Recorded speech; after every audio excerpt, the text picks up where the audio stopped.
It's crazy. You know, being great is a lonely, kind of miserable spot at times, right? You're kind of in your own, and then you have to trust the process because, like you said, like you sat the bench and then you put in the work and you became great, but you had to trust all that invested time in doing the work would get you to where you want to go. But you know, the fascinating thing about your story is we hear about this genetic component, right?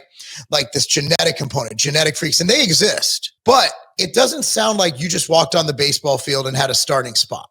You know, it's like, oh, you sat the tournament, but then you willed yourself to work. Obviously, there's a genetic component to you being able to work to that level. But if you wouldn't have put in that work, that genetic component would not have shown. So when everybody cries genetics, or drugs, it's like, have you ever actually tried? Like, have you ever gone after school and trained for 4 hours every single day, 5 to 6 days a week? Genetics do matter, especially they do.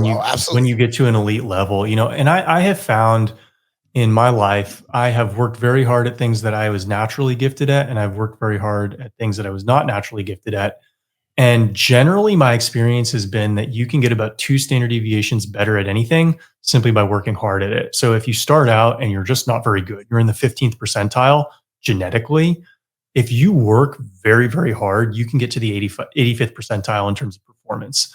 Now, that might not mean you're going to be on an elite level. You might just have really bad bodybuilding genetics, and the best you can do is an above average physique. Okay, that's good. An above average physique is much better than a significantly below average physique.